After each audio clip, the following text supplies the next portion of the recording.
Thank you. Thank you to Maya and also to Greta, who is here helping. And Greta and I will be helping you all with asking questions very shortly. Welcome, everyone. I hope everyone got a chance to see this wonderful film for the first time or for the 20th time. If you had any difficulties at all or have any comments on how things worked, please send an email or put it in the chat.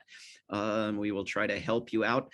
This is being recorded, as with all of our webinars. It will appear shortly at WorldBeyondWar.org/webinars. We will also email all of you with the link to the video and any information that's come up during this webinar or that we need to send you from these wonderful filmmakers.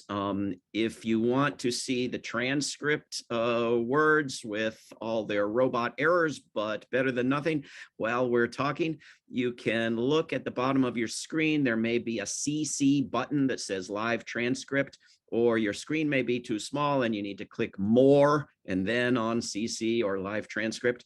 If you want to ask questions, you can start doing that now by putting your questions in the chat or by clicking raise hand and waiting to be called on. And you can usually find raise hand by clicking reactions and then raise hand. If you are on a phone and want to ask a question, you can click *9. And if you have other questions that I'm not answering, you can put them in the chat. With that, let me introduce our honored guests who made this terrific film. James Tusty and Maureen Castle Tusty, or Jim and Mo Tusty, are the primary filmmakers of The Singing Revolution. They conceived the film, meticulously researched the subject matter, and worked collaboratively as producers, directors, writers on the project. Prior to The Singing Revolution, they have separately and together produced hundreds of programs, including television programs, TV commercials, and international corporate films. They have shot films in over 40 countries around the world, on every continent except Antarctica. Since The Singing Revolution, they founded Sky Films Incorporated, a company dedicated to documentary films that celebrate the triumph of the human spirit over adversity.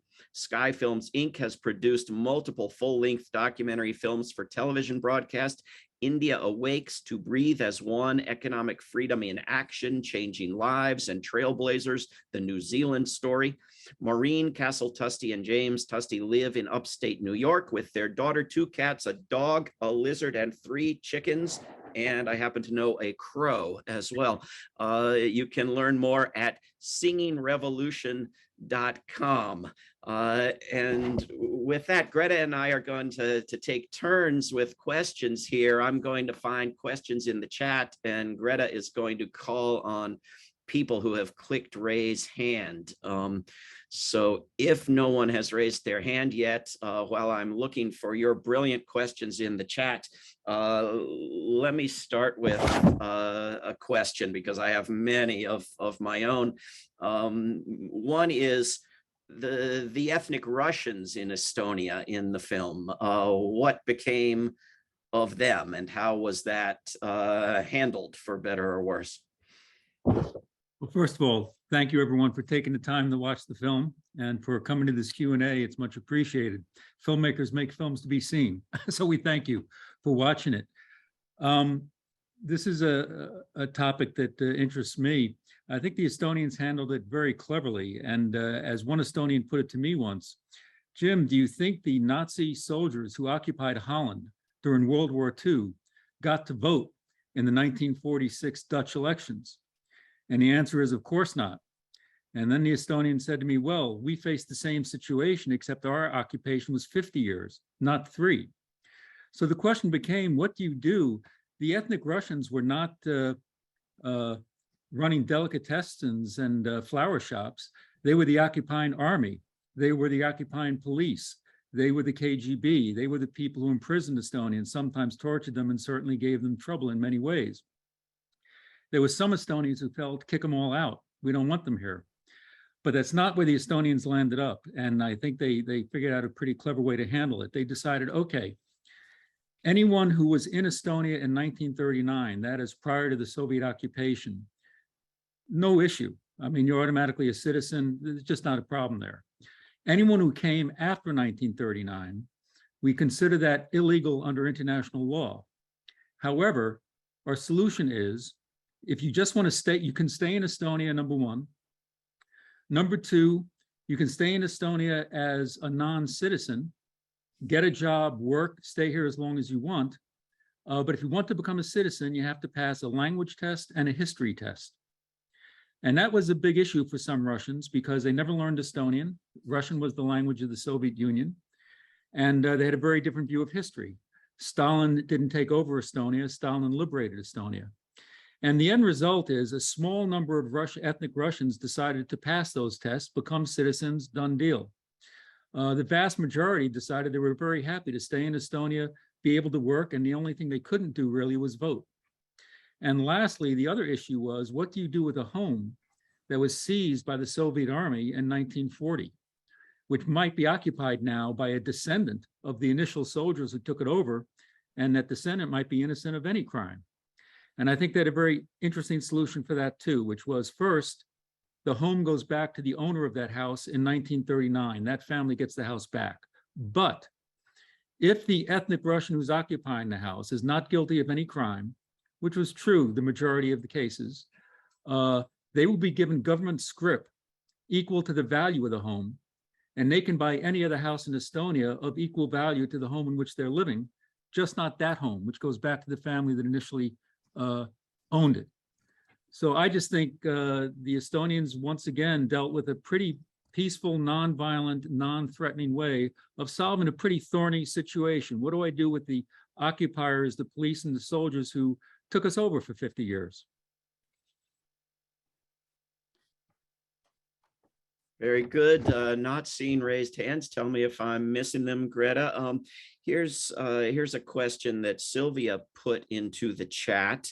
How do you apply lessons from this story to Taiwan, which, according to her, this is shocking to me, is not a singing nation? Maybe no nation is a singing nation to the degree that Estonia is a singing nation. But how do you apply lessons to somewhere else like Taiwan?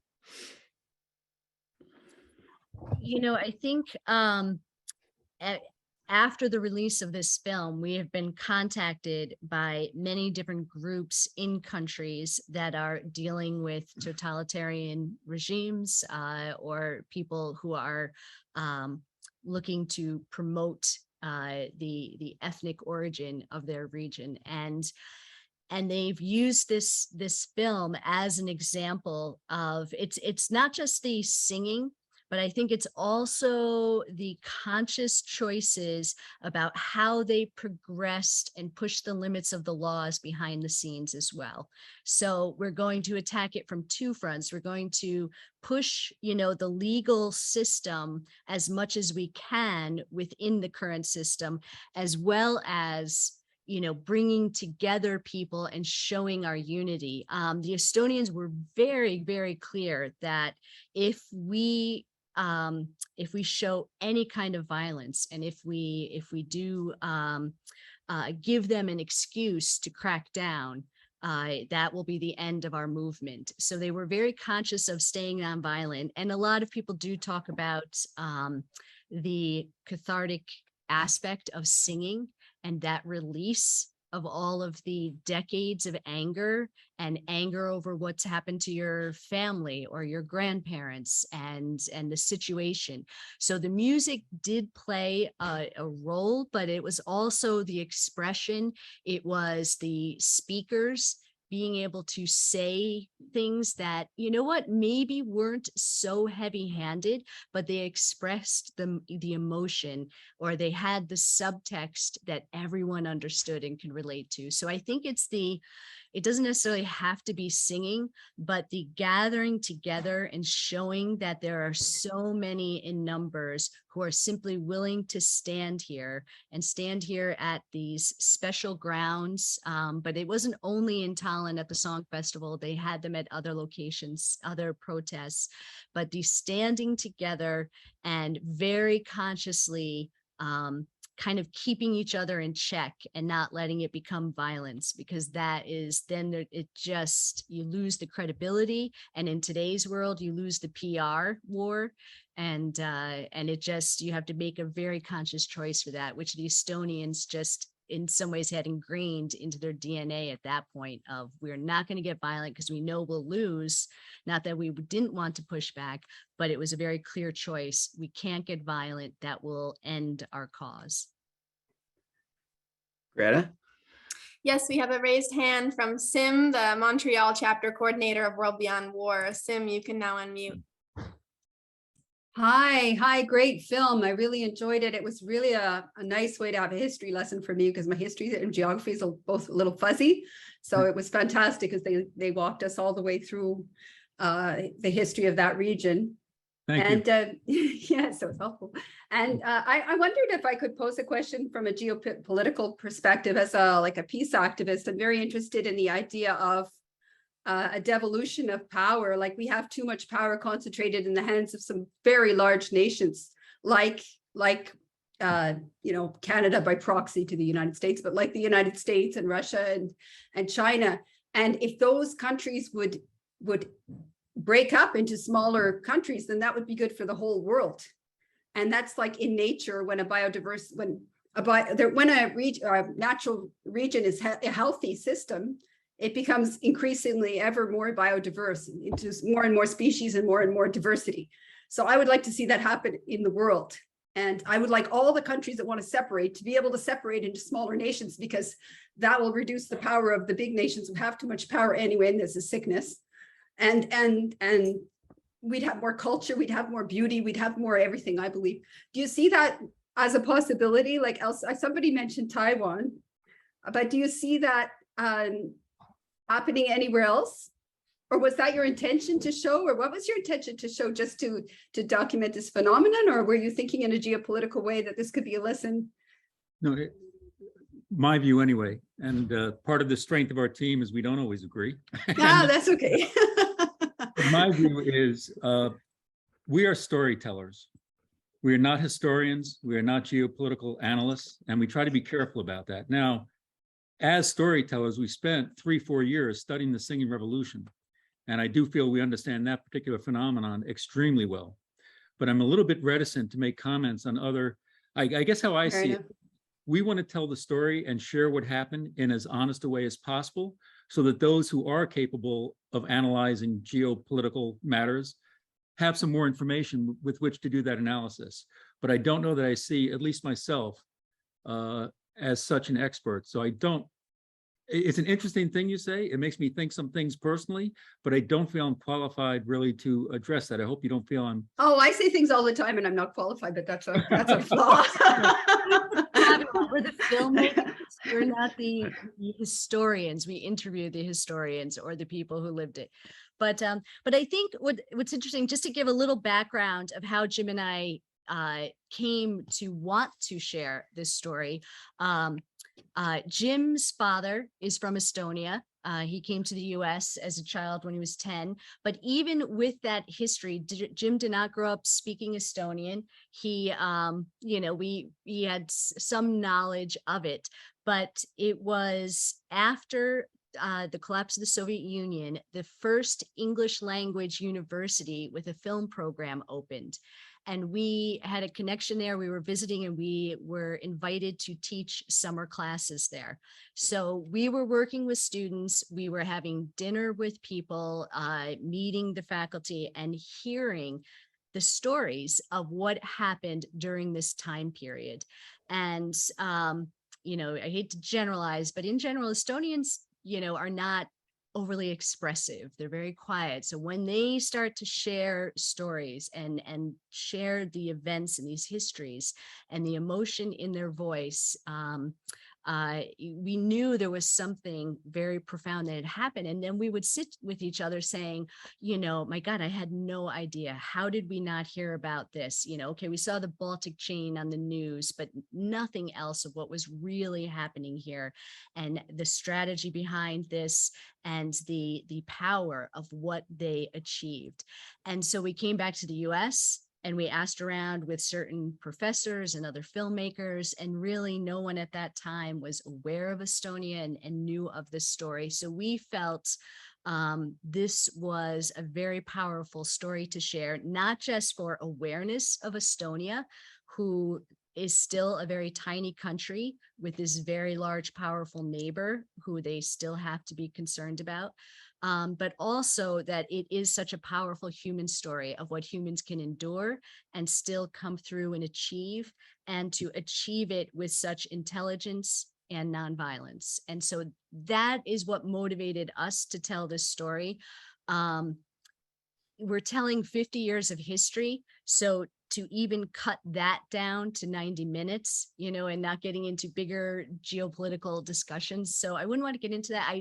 It's really interesting what you say, because it also makes me think of, we've done some projects on economics, and the whole concept of competition is healthier than monopoly. It's like you want that variety is what progresses development. But in Estonia, they're very conscious of that they are a tiny country, and 1.4 million people, including the Estonians that live in other countries. So there's a real consciousness of, that's part of why we have struggled, and it's been so much easier to occupy us. And then what do we do going forward now that we have our independent country? And again, it's being careful not to overly generalize, but there is, as certainly within the Soviet Union mentality, and that still exists, I think, within the power of Russia, that being big is good, and it's what we are, and it's our identity, and it's, and it's what we should be going back to being. So in theory, it's great, but it's like I don't know if that mentality can be forced onto people when there's a value on being big and powerful. And Estonians, when Putin did come into power quite a while ago, many of the people we are still in contact there were very suspicious.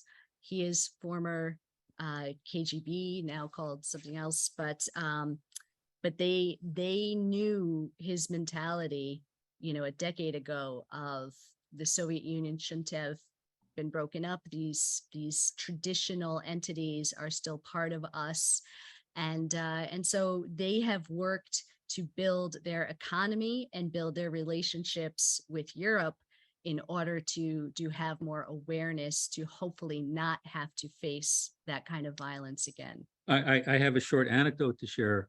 Putin came into power when we were making this film, and we were interviewing first post-Soviet president Leonard Murray, who, by the way, was a filmmaker. Gotta like this country. The first president was a filmmaker. And we were filming him on the back porch of his house, and there were swallows' nests in the eave of the house, and they were making a lot of noise. And we said, President Murray, if we move off the porch into the backyard, will the swallows be quiet? And with classic dry Estonian humor, President Murray said, I ask myself that question every day about President Putin. Will the birds be quiet if we just move away? If we just settle down, if we are quiet, will they just leave us alone? No, and from the very beginning, they had concerns about Putin. Long before, in my view, Europe and the US got concerned. Whose turn is it to ask a question? Mine, I think. Yeah, David, why don't you go to the chat? I've got dozens of my own and dozens from the chat now, so I don't know if we'll even get to all the questions we've got now. One question. You talked about the Estonians being very strategic and knowing how it would hurt them not to stick with nonviolence. Where did they learn that? Did they learn that from recent history in Latvia and Lithuania? Did they learn that from having terrific schools and studying world history? Who taught them how to be good strategic nonviolent activists? You want to go? I've been talking a lot. I'll answer that. Sure. No, I think to me, it goes back much further. and that Estonians have always been the people of the land. And for 1,000 years, different occupiers came in, and they were the ones who lived in the nice housing in the old town and kind of ran the economy. And they were the people of the land, whether they were serfs or at different times independent, but they were kind of in their culture. They kept their language alive and their music and their culture, but there was a certain mentality of, you know, we have to just stay Estonian and not lose our culture. So when it came to the Soviets coming in or the Germans coming in and then the Soviets again, they were doing the same thing of maintaining their culture. We don't have the money for weapons to fight back in the same way, although you did have the Forest Brothers, certain sanctions trying to fight back. So in all honesty, it's almost like there was a practicality to the nonviolent mentality. It's that we need to survive. And how we do that is by, you know, staying smart, keeping our culture, and we stay nonviolent, because we won't win, frankly. And it's not that there isn't a value on nonviolence, but it's not seen as the smart choice. So it's a very old culture that just, I think, is more practical than a conscious philosophy about nonviolence. No, I agree with Maureen. I want to build on it. In a nutshell, they were occupied for 700 years. And that teaches you to kind of go low and quiet. And as we say in the film, but I'll reinforce it here, their fairy tale heroes are not knights and soldiers killing people. Their fairy tale heroes are the guy who sits in the barn thinking, waiting for the right moment to act. And so I do think it's somewhat in the Estonian nature. Now, that being said, let's also be realistic. You saw the Forest Brother. So the Estonians, in some ways, their nonviolence was strategic, not philosophical. If they thought they could take weapons and kill the Soviet soldiers and take their country back, I think they would have, to be clear. I'm not either endorsing or attacking it. I'm just stating it. But I think what they figured out was one Soviet soldier for every 12 citizens. I mean, you'd have to have an occupying army of 10 million soldiers in the US or an equivalent, more than that. And they figured the Soviets have all the guns and all the weapons, and there's no way we can win a violent fight. So our only choice now is to go nonviolent and strategic. And what they did so cleverly, in my mind, and the film sort of outlines it, is they would break the law just a tiny, tiny bit, such as taking the 3 banners that are the color of the national flag that they brought together in the Tartu University demonstration. Why is that breaking the law or not? It's on the edge. And the Soviets have 2 bad choices at that point. Either it looks like they're incredibly repressive to arrest people for such a minor infraction, or they let people get away with it, and then the next day they would take one more tiny step forward. And after a year, 365 tiny steps forward adds up to a lot. So, you know, we have our impressions. We certainly don't know, but I think the Estonians learned a lot in 700 years of occupation, sadly. And also after World War II, you know, there was resistance. They did participate in the war, but I think it's the lesson that there are still options. So even if you don't want to, or you can't push back in a military form, there are still options for pushing back, and there are still which turn out to be you know, perhaps healthier options, but that the pushing the laws, disseminating information, and keeping those networks alive, and then the mass gatherings did have an impact, and certainly pushed, you know, the people in power in Moscow in ways that were highly unexpected. Great, let's go to Rick from Berlin, who has a raised hand. Rick, you can now unmute. Hi, thanks for the film. I was wondering, I spent 3 months living in Latvia in 1990, and they had a big song festival there too. I was wondering if it clearly had this, when I was watching your film, it reminded me of what I experienced in Latvia. When you were making your film, did you come across any connections between these these cultures at these big song festivals in the two countries, D- Latvia and Estonia?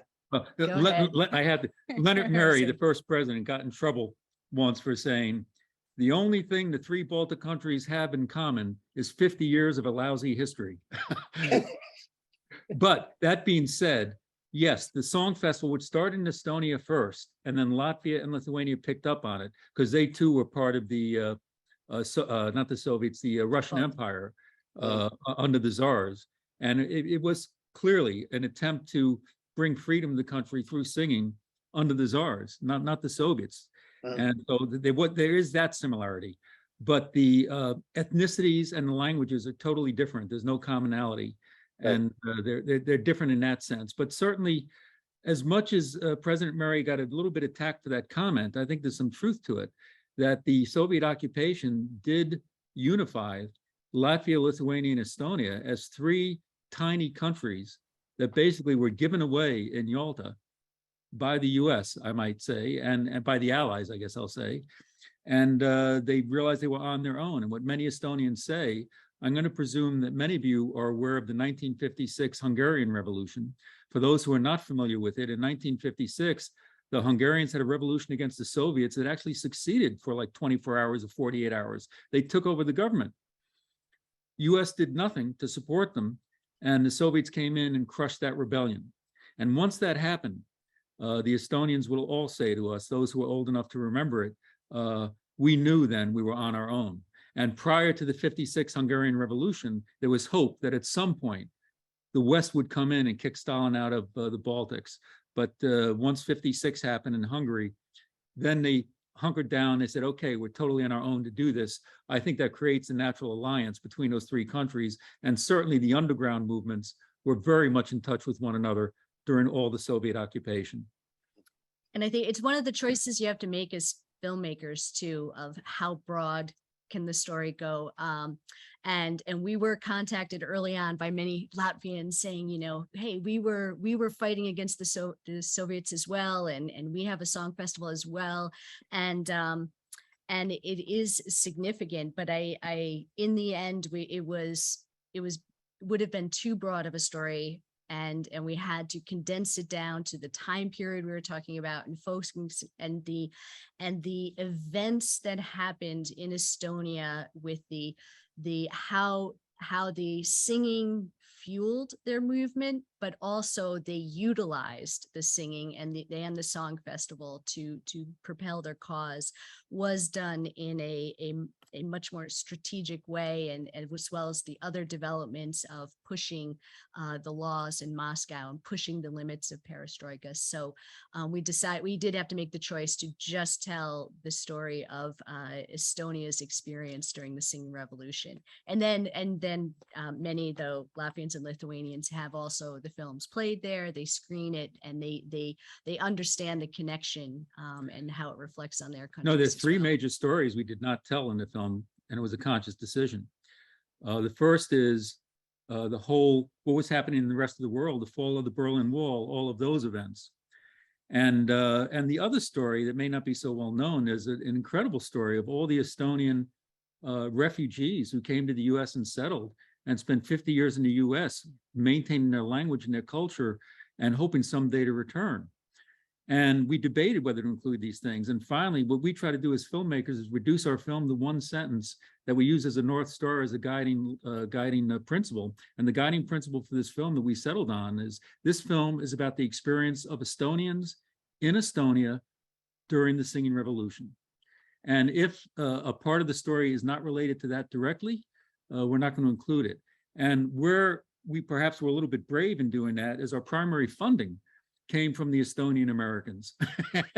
And we didn't put them in the film, but no one has held that against us. Estonian Americans have been very supportive of the film, and I'm really appreciative that they understood we couldn't touch on that fabulous story as well.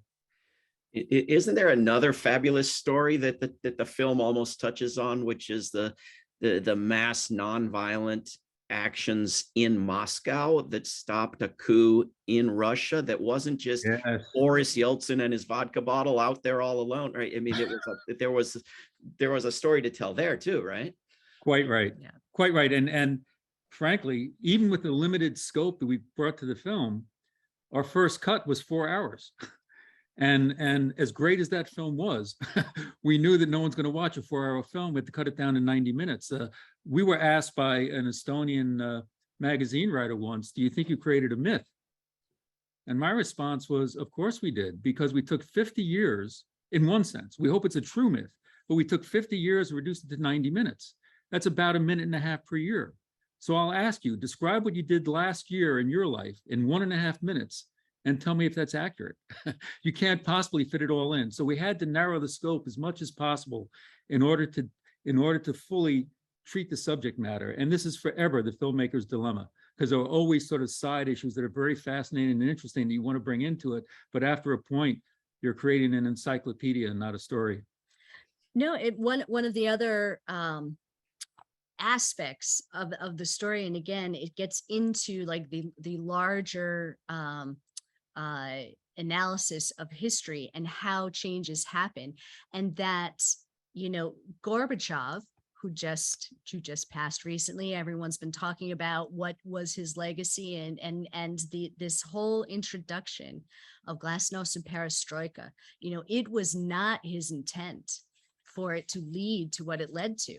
So, you know, a change can come, or you could be living under the Soviet regime, and suddenly a tiny window opens, and it's being prepared and ready to take advantage of the geopolitical change or a circumstance or something, you know, something cracks or something opens, and being poised and ready to be able to take advantage of that. Because if the Estonians in particular, with their book reading clubs and the politicians just kind of always taking that initiative and at great risk to be preparing for what if, or when if a crack happens, and people telling them it's not going to, but saying we just have to be ready, we have to be educated on what do we do. They were able to act quickly. They were able to take advantage of this opportunity, because that's it. He didn't intend this, but it led to the collapse of the Soviet Union.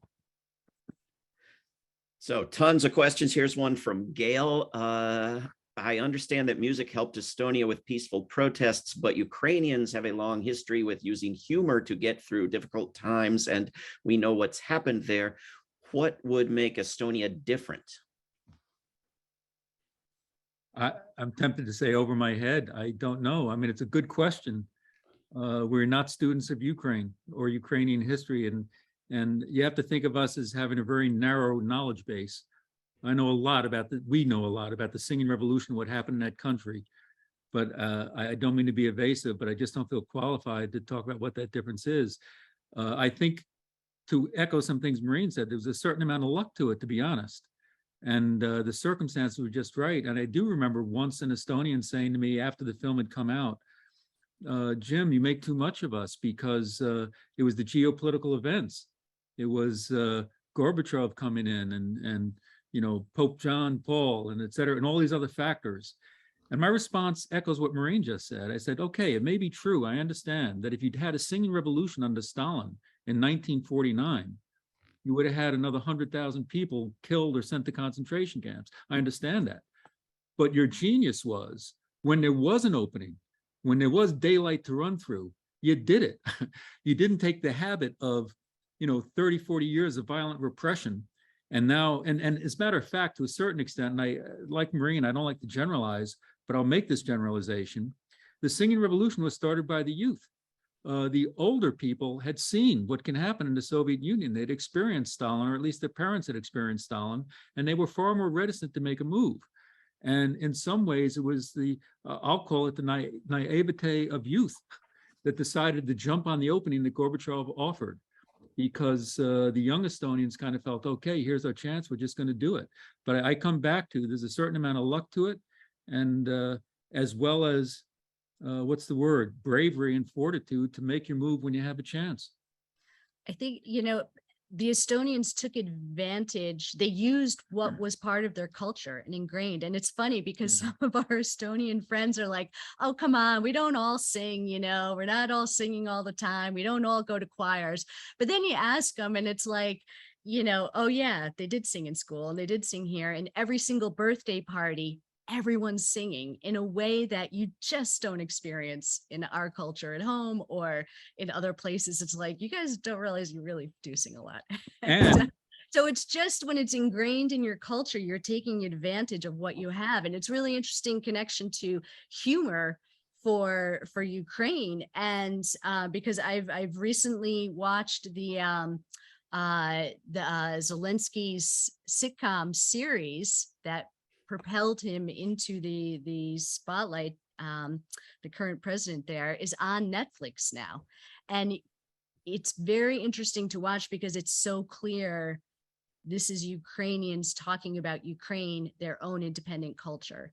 And one of our goals, just to be blunt, when we started this was Estonia was even less known in international circles now. Now as an EU member, they're a very high-tech country.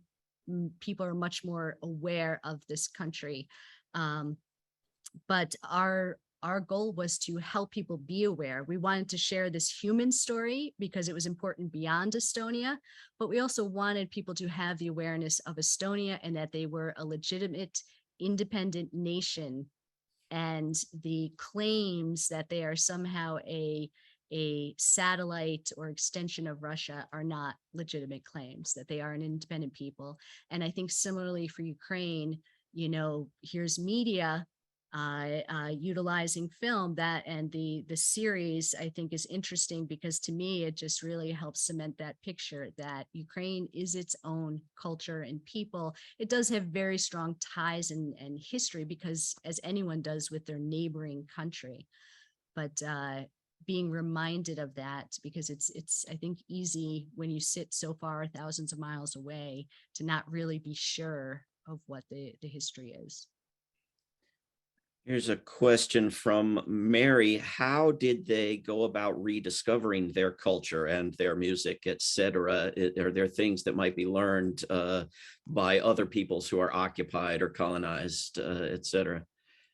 no, I think Maureen kind of hit on this. They didn't really relearn it. They never lost it. So singing was always part of the culture and always a tool for maintaining national unity. And a comment that Maureen made that I really agree with, what the Estonians chose to do was look at their inherent strength and unification and use that as a weapon, use that as a tool. So to echo what Maureen has just said, maybe that's singing for Estonians, maybe it is humor for Ukraine. And maybe it's, you know, something else for another country. So I just want to make clear, they never regained an appreciation of their music. They never lost it. And it was all done in the most severe years of the Soviet occupation, privately at home. And it's, you know, people often talk about there was what you talked about publicly and in schools, and then there was the reality that you talked at home. And it was, children were raised, it was just understood, like what you'd speak at home is different than what you speak in public. And the music was part of home life and culture. And just in the film, we talk about Land of My Fathers, Land That I Love, Ihusma, the song that was made illegal when they realized it. Then yet, you know, 20, 30 years later, they go to sing it at a song festival. How is it everyone knows it and can follow it without the conductor when you have 30,000 people singing it all together and it actually sounds good? It's because they knew it and the kids had grown up hearing it at home. And that was part of maintaining their language and culture, was how Estonians kept their Estonian identity through all of the different occupations. A number of people have asked about the singing. One question from Ruth: how did that many people stay on pitch? Another question, someone asked, how rehearsed was the singing? Can you, maybe that's enough questions. I've sometimes asked too many questions at once. No, well, it depends. If there are two ways to answer that. It depends if you're talking about the singing protests versus the song festival itself, because they're two very different things. One is totally organized and the other is very spontaneous. So the singing protests, I'm not sure they stayed on key that much, but it was still a wonderful sound. But for the song festival itself, what I like to share with people is they have 30,000 people singing on stage. It's not any 30,000 singers. You have to audition to pass to get in. So it's the best 30,000 singers that they can find.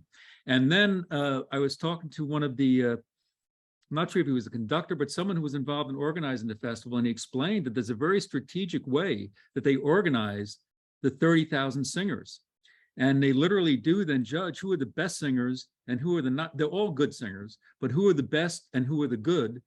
And the best takes center stage, intermixed, bass, tenor, soprano, and around the edges are the singers who are sort of good, and believe me, very good, but maybe not the professional ones. And then they are separated by their voice. So it's a highly, highly organized song festival, and nothing arbitrary about it. And many of the songs at the protests are songs that are known from the festivals. So if you've been in a choir, you've learned a lot of these classic songs, or some of the newer protest ones.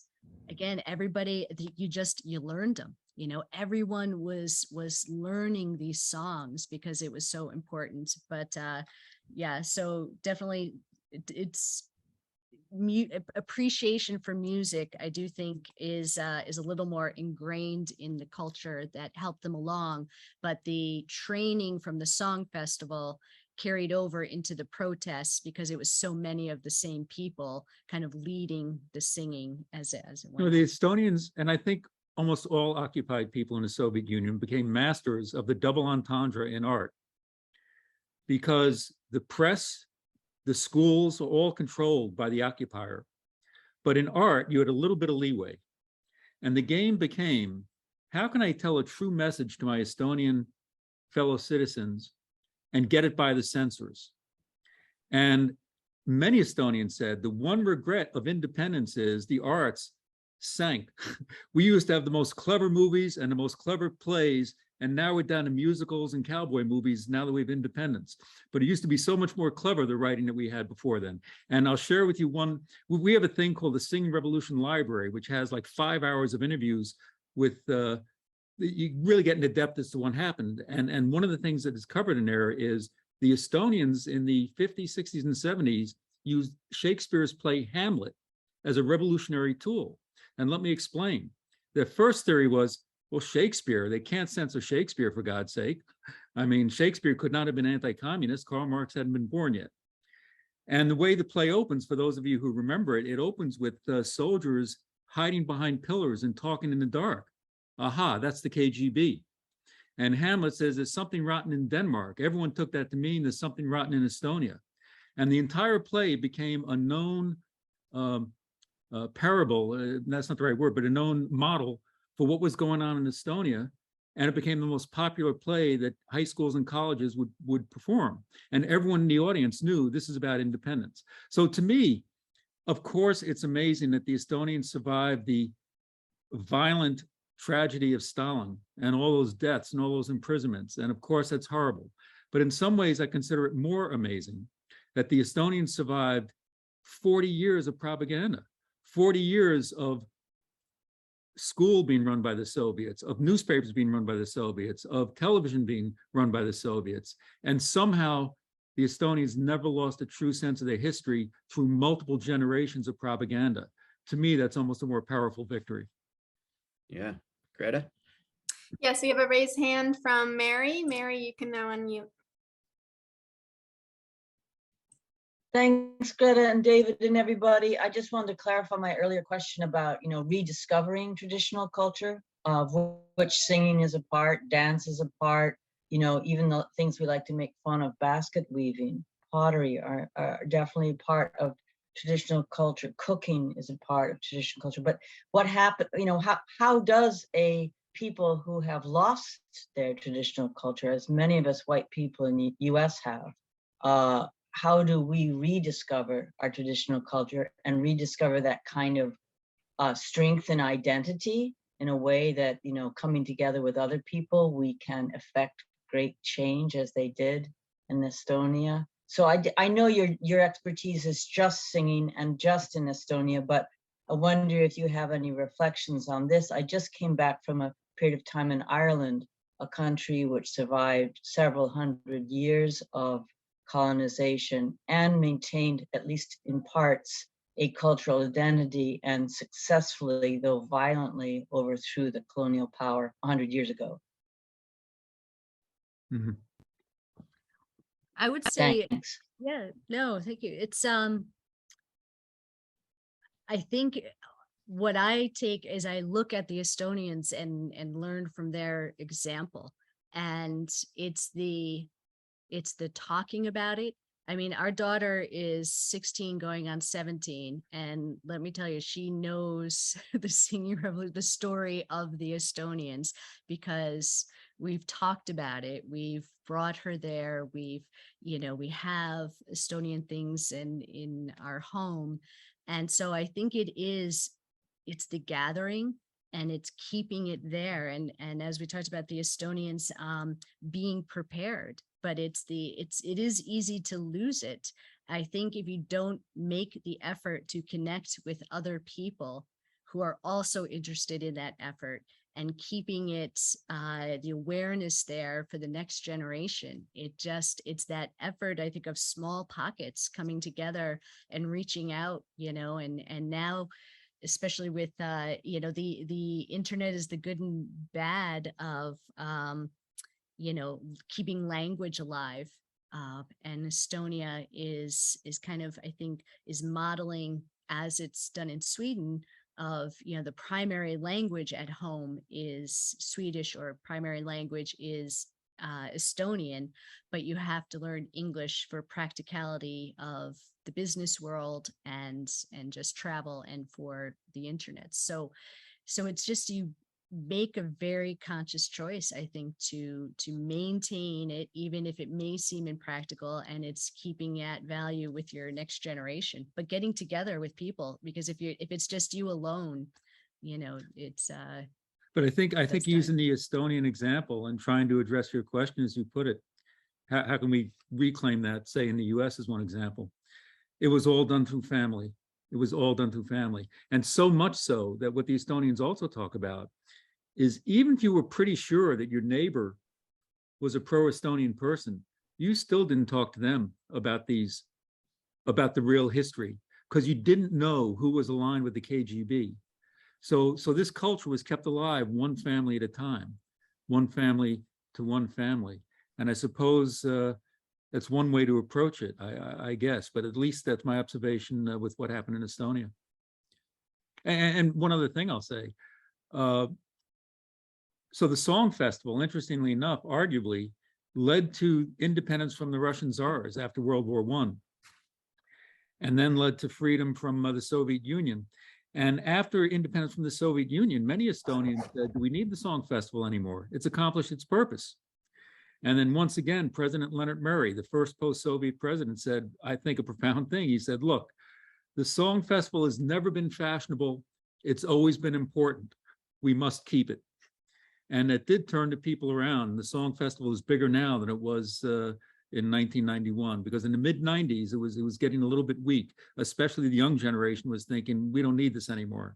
But I think now the Estonians have reclaimed the festival as an important part of their culture. This relates to a question that Kathy had put in the chat about Estonia today. Apart from the Song Festival, is nonviolent activism valued? Is it taught in schools? I believe Lithuania put unarmed civilian resistance plans into their laws, but structurally, culturally, is Estonia different from anywhere else because they had this success? Did they learn anything that they still teach about it? I'm not sure we know. I mean, we've been out of touch with Estonia for maybe the past 4 or 5 years, so we're certainly not entirely in touch with most recent. We were deep into Estonia from like 2005 to 2015, if I were to pick some years. And I would say at that point, I'm not quite clear what the school curriculum was. That's diving pretty deep into the culture, but I believe it's something in between, David. I don't know that they held a banner up saying nonviolent revolution is the key and let's do it, but they certainly taught the singing revolution, without a doubt, in the schools. And that becomes an example of a nonviolent path. And we're certainly not teaching the singing revolution so much in US schools, although I'm proud to say we have sold 10,000 copies of the film into US middle and high schools. So someone is watching it somewhere. I'm not sure where or how. And we developed 25 lesson plans so that the film could be used in a variety of disciplines. My favorite of which is a music teacher wrote a lesson plan on the premise, how did Jim and Maureen Tusty use music to manipulate the emotions of the audience for the film, The Singing Revolution? And he has a whole lesson on how that was used. I would say, you know, Estonia is clear they need to defend their borders because they still have a very powerful, angry neighbor. And that is why they, very early after independence, they didn't, it's so funny, it wasn't popular, but it was seen as necessary to join NATO. And they have a cyber defense facility. NATO cyber defense is established in Estonia because it is a very, very sophisticated technical country. But I think the Estonian mentality hasn't changed. And you become Facebook friends with 100 of the people that were involved in these movements. We're still in touch with all of them. And it's still the same Estonian mentality of we're small. We're not going to suddenly change our stance. We want to do the strategic intelligent thing. And the strategic intelligent thing is still nonviolence, but defend yourself and protect yourself and build allies who will help defend you if it were to come to that. So, so again, they would defend themselves, but I can't speak what's taught in schools as far as nonviolence, but I think the Estonian mentality of the intelligent thing in choice is nonviolence. And Estonians will always choose the intelligent choice over the emotional choice. That's the very Estonian way. People tell me that the only reason that Russia hasn't occupied the Baltic states is because they are members of NATO. And I'll say, well, do you know how they got the Soviet Union out of their states? And they'll say, I have no idea whatsoever. And one seems theoretical, the other seems clear, established past history, but nobody. And so I wonder why nobody, I mean, you've made this wonderful film that makes the message very clear, and you must have asked yourselves, why hasn't anyone told this story before? And now you've got it out there and it's in all these schools, and you must have asked yourselves, why hasn't Hollywood remade this with Tom Cruise? And I have to assume if it were a glorious violent action or it taught the value of weapons sales and NATO membership, they would have. Am I too cynical? Why? No, David, I agree with you. I mean, we often get asked, people who watch documentary films, generally speaking, are pretty well read and they stay with current events. I mean, we have a small audience in that sense. And very often people would raise their hand when we did Q&A in the theaters and they'd say, how come I haven't heard of this story? And of course, the answer is, I don't know why you haven't heard it, but the implication is I read a lot and I follow and I stay with current events and I read newspapers. And finally, the answer we came up with after being asked that so often is there are 3 reasons really, I think, or at least 2. One, tell me anything else you've heard about from Estonia. Estonia is such a small country, you just don't hear news from it. The second factor is Estonians are more self-effacing and humble than any other culture I've ever dealt with.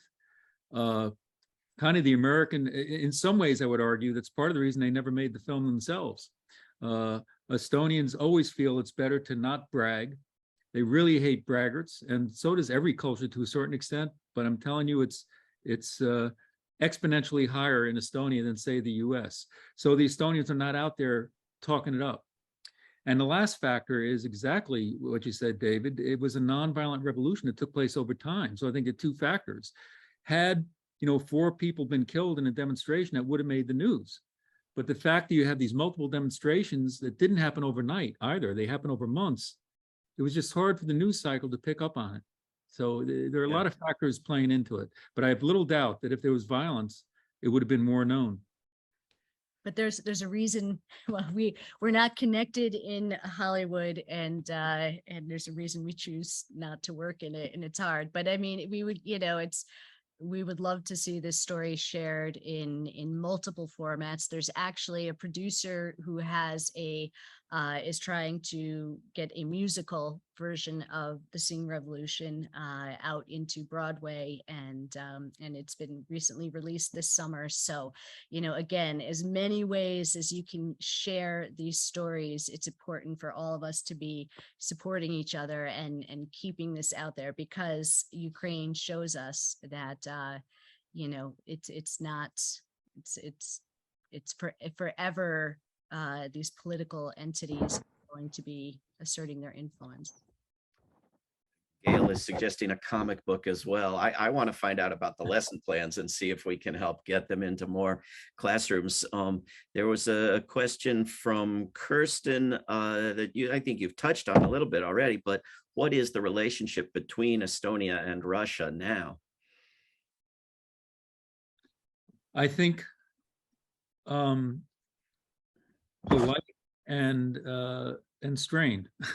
The Estonians are smart enough to know they can't confront Russia. It's too big a neighbor. I mean, if it does come down to violence, they lose, period. And I think the Estonians are pretty good at always being respectful to anyone they're dealing with. That being said, I have little doubt that underneath what is said in private Estonian rooms among the diplomat corps and et cetera, I'm sure they watch with concern all the time. And why would they not?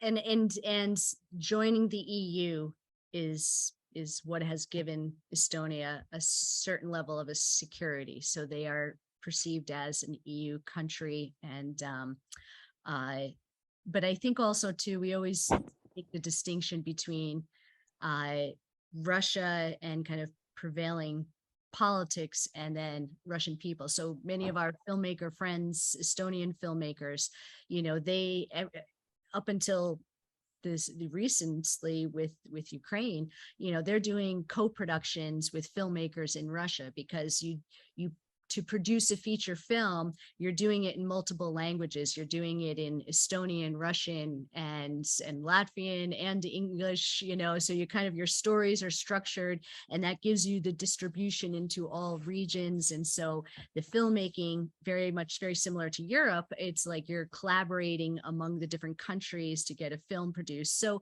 people work together, companies interact, it's no different than doing business in the US with Mexico and Canada.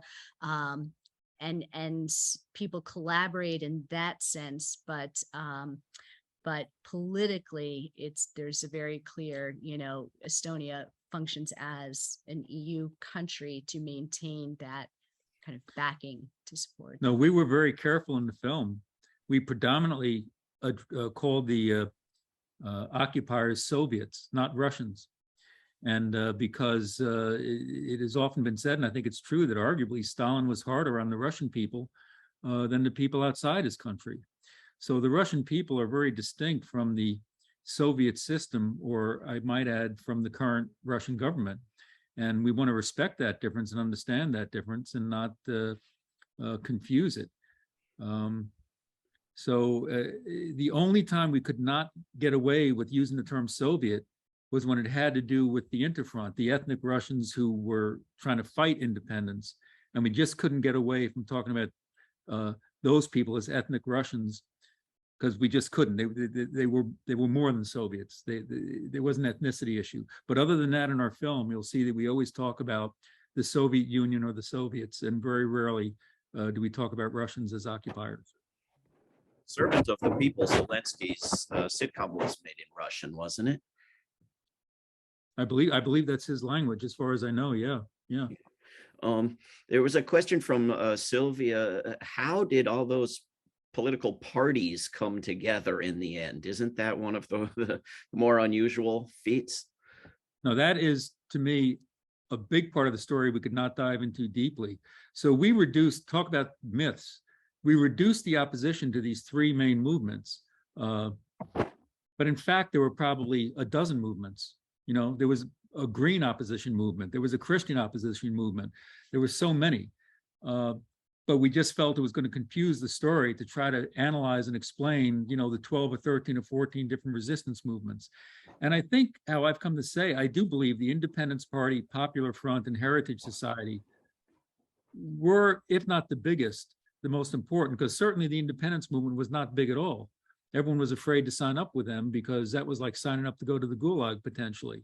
So they had a very small amount of support officially, publicly. Now, quietly behind closed doors in one's home, that may be a different story.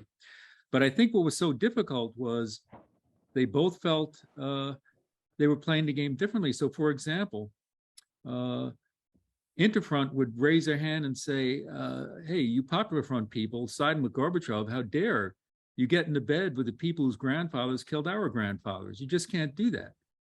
And the Popular Front's feeling was, you got it all wrong. If you start raising your fist and standing in the streets, they're going to come down on us and kill us.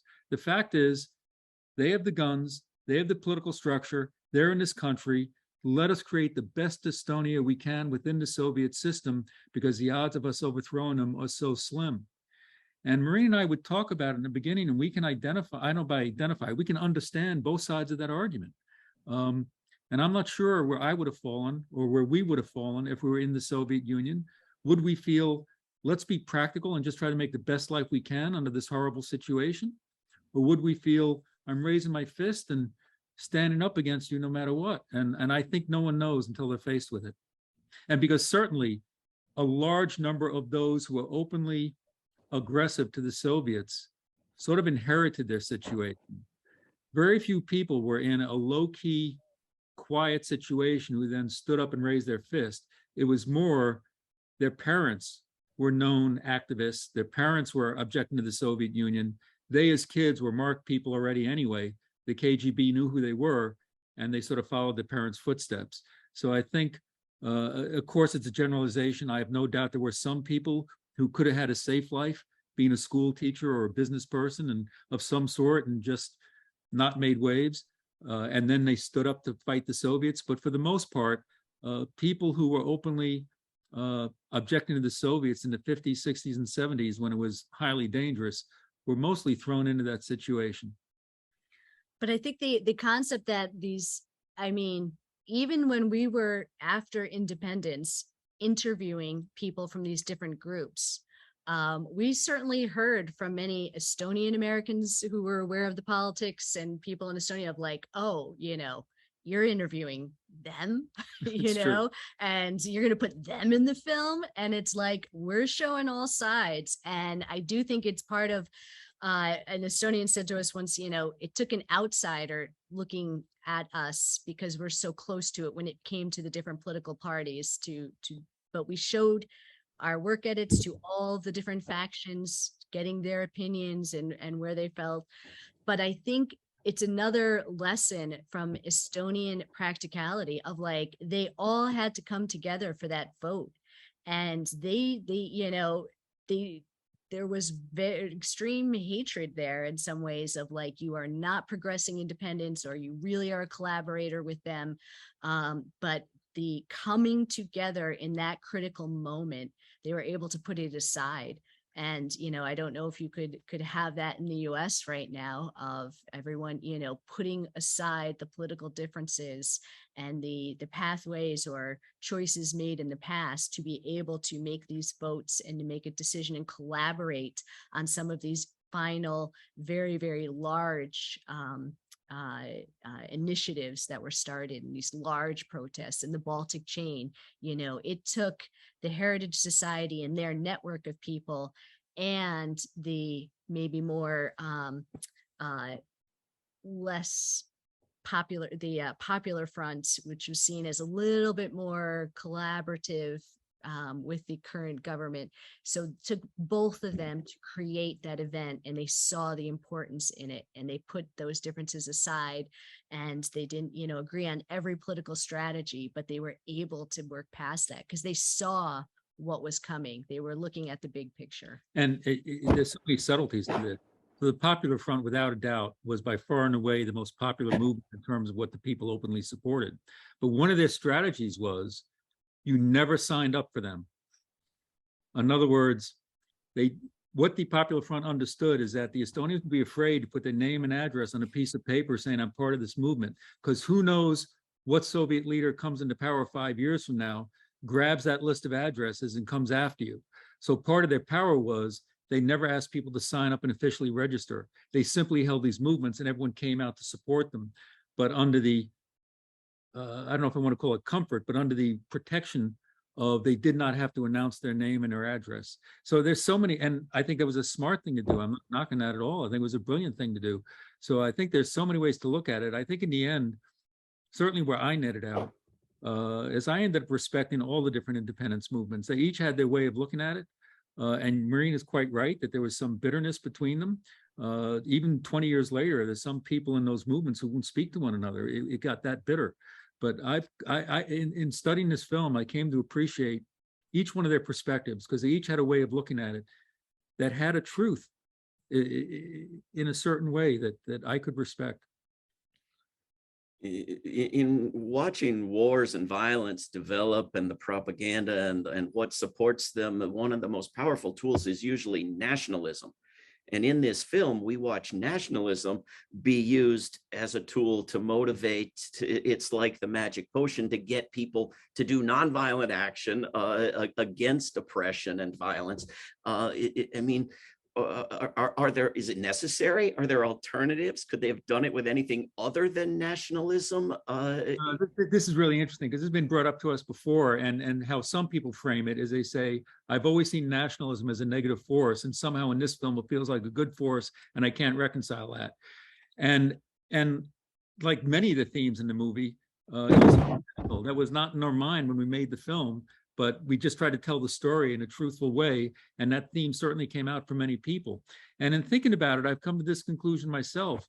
The main issue is the Estonians were not using nationalism to take over another country. They were not saying our Estonian way is really good. Now let's go into Latvia and show them the Estonian way because that's what we want to do. Rather, they were using the nationalism to oust an occupier, and they weren't looking to go anywhere beyond their borders. And I'm not saying that eliminates the dangers of nationalism and nationalistic thinking. I'm not disposing that, but I am saying I think that's what made it kind of feel good in this film, because the Estonians were not taking their nationalism beyond just getting their own independence. They just wanted control over their own lives. And as far as we can see in the events of the Singing Revolution, that's all they were looking for, nothing more. But of course, it's potentially dangerous.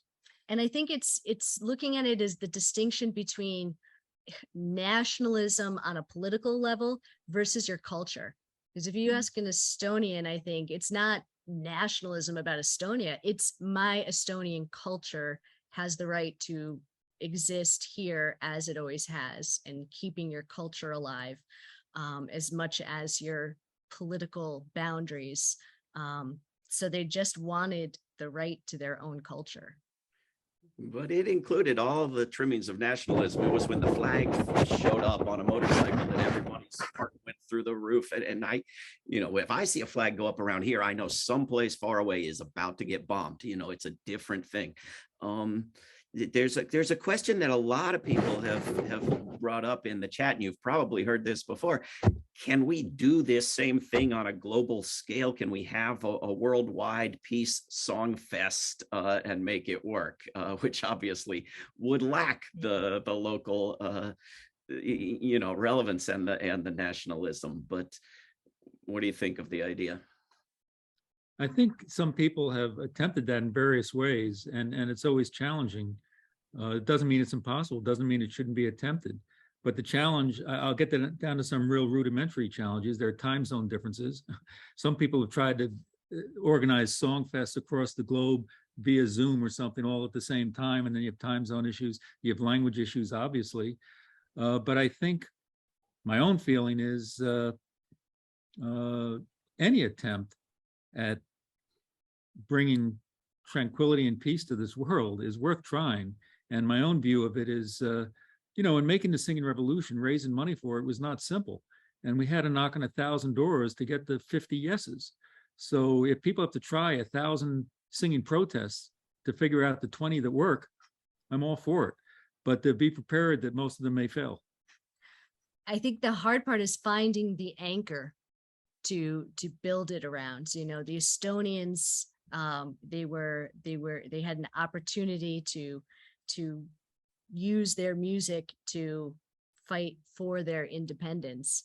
And then even other movements have come up. You have Farm Aid, where you're having concerts around the country. So you can do these coordinated things, but there's usually, sadly, connected around a crisis. So, how can you, tie it to what could, but there are so many, the good thing with music, not every country and culture has that singing connection, but everyone relates to music. It is such a human shared experience. We have our musicians we love. Pulling musicians in to add to that collective cultural experience, if you're doing it around the world. I mean, tying music in, it is a very powerful tool, I think, for bringing people together. I only have a question from Sim, and her hand is up, so maybe I'm out of questions. Yeah, let's go to Sim again. Sim, you can now unmute. Thanks. I really resonated with what David said, because I was having a struggle while I was watching the film about, first of all, I consider myself definitely not patriotic. I don't like countries. I wish there were no countries. And I think countries are just used as an excuse to try to dominate and create differences between people by being associated with this or that country. So I hate patriotism generally, but this showed patriotism in such a positive light. I mean, it was like, but it was kind of the oppressed using patriotism to come together and fight the dominating force and be as one people and express their culture and all that. So I have no argument with their because what people are calling nationalism, I would call patriotism. But generally fascism, patriotism, is all kind of a slippery slope as far as I'm concerned. Like people that have nothing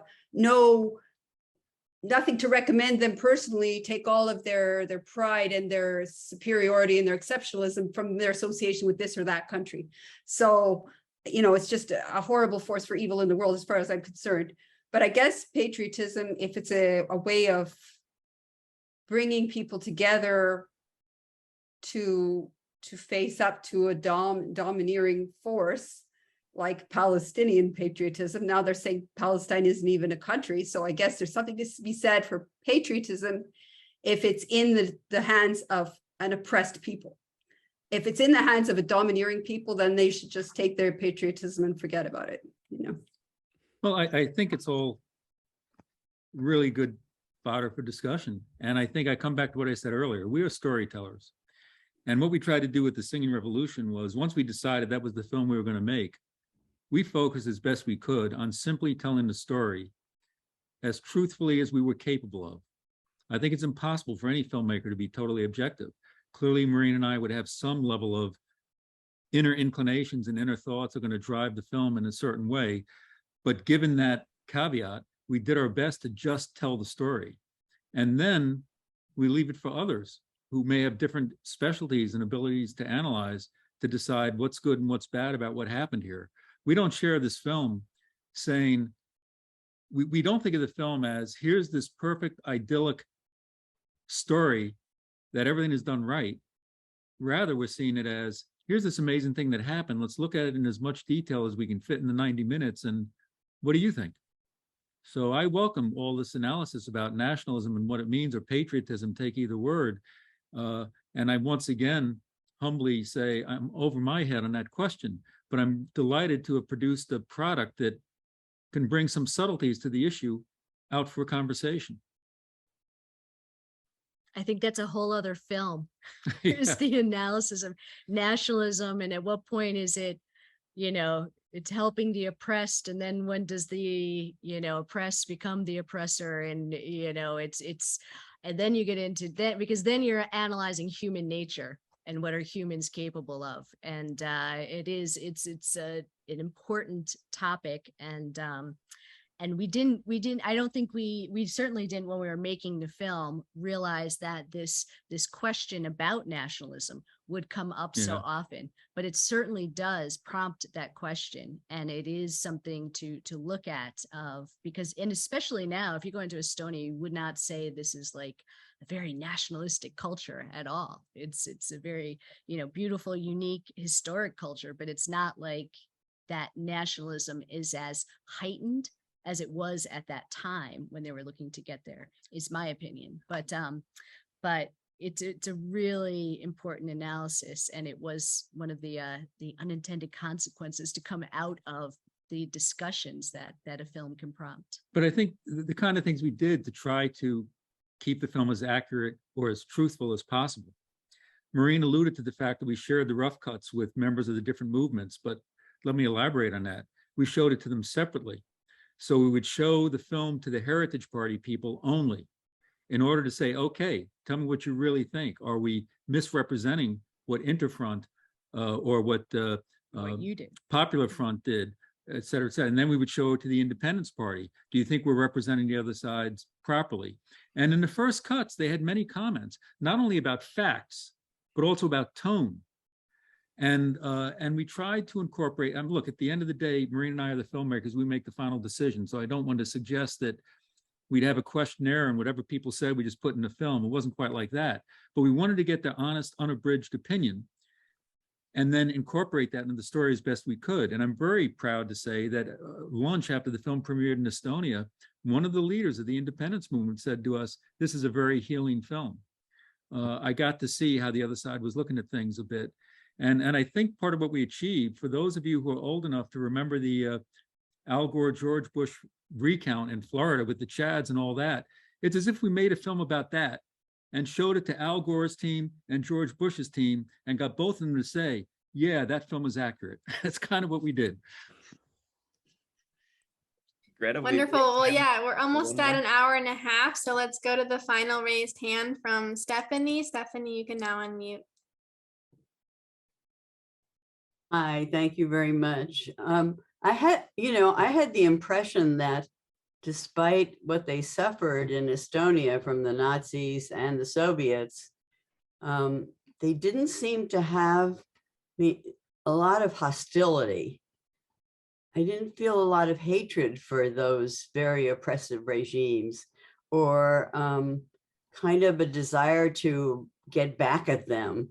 I don't know. So I'm asking, is that just, I didn't get it, or it just didn't make it into the film? Or is that really the way it was, that, or is that, the focus was not on, paying them back or whatever. The focus was on getting their freedom, period. And not necessarily I would say you're doing right. any harm in return. I'm sorry.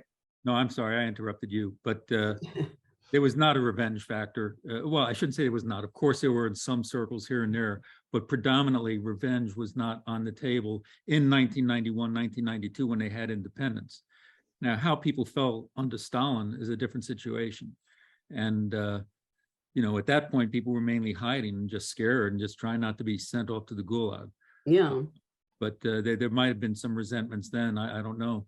Maureen, you were going to say something? No, I think your observation is correct. It's not, I think, the nature of the culture to be, that same analytical style and quiet nature of that's evolved over the years is still what dominates in Estonian culture today and in politics, and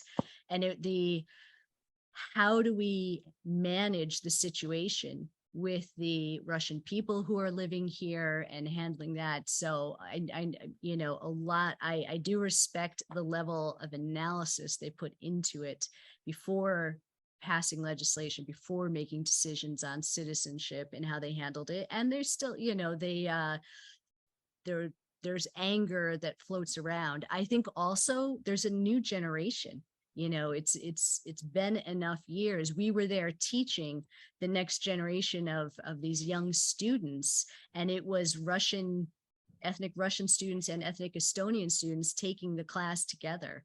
And it was, so you already have, the next generation and people that did not grow up under the Soviets. So the mentality has changed, but it was never vengeful.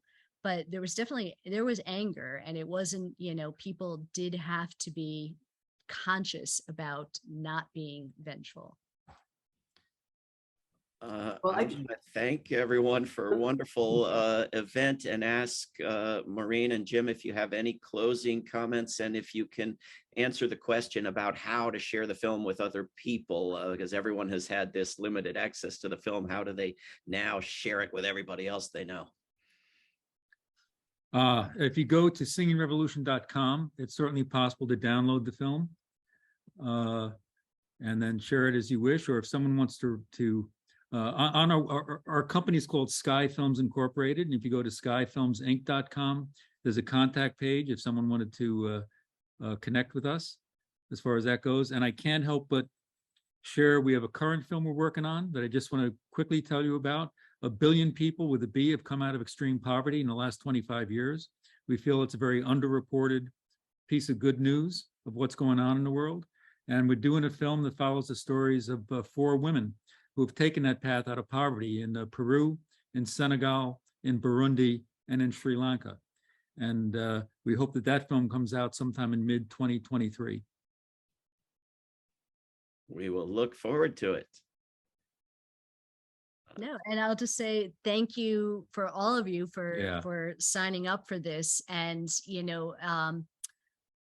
when we got into sharing this story, we just did feel, it's called an evergreen type of film, that this story is relevant no matter when you're watching it. And it's unfortunate that given the events in Ukraine, that the film is getting a certain resurgence in attention, but it's all the more important to just understand the history and look at the steps. And I stand by the Estonians as the example of how the intelligence and the perseverance, and the strength with which they pushed for their independence and gained it.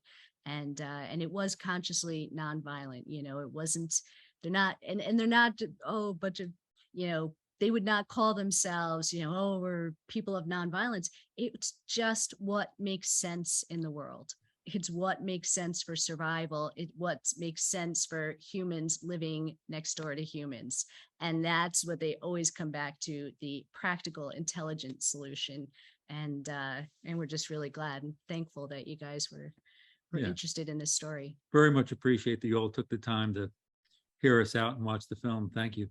Well, there are lots of compliments and thank yous filling up the chat. I don't know if you're looking at it. Everyone would be standing and applauding if we let them, but we can't do that on Zoom. But I thank you. You can see everybody clapping their hands. Thank you very, very much, Jim and Maureen. Thanks, Greta. Thanks, Maya, for helping. Thank you, everyone, for your excellent questions. And we will see you on the next webinar. And David, thank you for hosting this. Fabulous job. Thank you. And hi to Mimi Dates. We recognize one of the names on there. Hi, Mimi. Let's see. Thank you, everyone. Bye-bye. Bye-bye.